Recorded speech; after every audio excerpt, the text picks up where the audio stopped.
A single number, your IQ, claimed to capture your intelligence. But what is intelligence really? And can any test fully measure it? Psychologists still disagree. Intelligence is broadly defined as the ability to learn from experience, solve problems, and adapt to new situations. But psychologists disagree about whether it is a single general capacity or a collection of distinct abilities. The debate has lasted over a century and remains active. Charles Spearman proposed G, a general intelligence factor underlying all mental abilities. People who score high on one cognitive task tend to score high on all others. Factor analysis revealed this common thread running through seemingly unrelated tests of memory, reasoning, and vocabulary.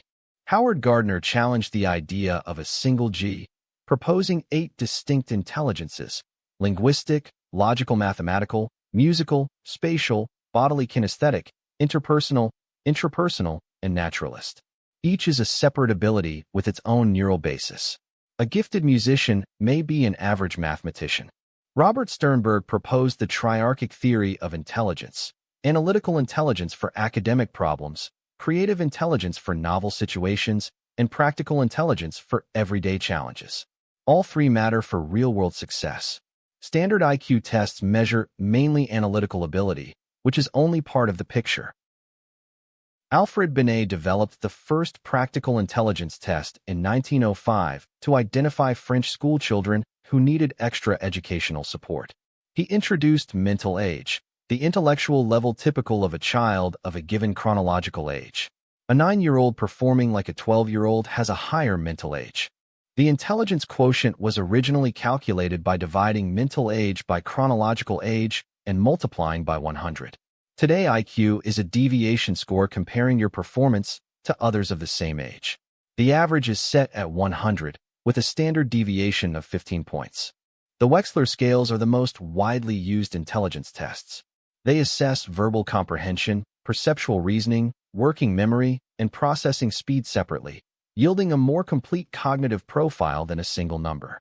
Clinicians use Wechsler profiles to identify learning disabilities and giftedness. A good psychological test must be standardized, reliable, and valid.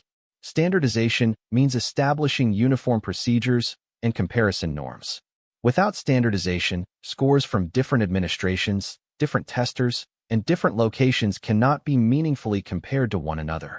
Reliability means a test produces consistent results. A reliable test gives similar scores when repeated. Split-half reliability checks whether two halves of the test agree with each other. Test-retest reliability checks whether scores are stable across time when conditions have not changed. Validity means a test measures what it claims to measure. A test can be perfectly reliable without being valid, like a scale that consistently gives you the wrong weight. Content validity asks whether test items represent the relevant domain. Predictive validity asks whether scores predict real-world outcomes. Intelligence is influenced by both genes and environment. Twin studies suggest genetics accounts for roughly 50% of variance in IQ scores. But heritability is a population statistic. It tells us about groups, not individuals. It does not mean your own IQ is genetically fixed.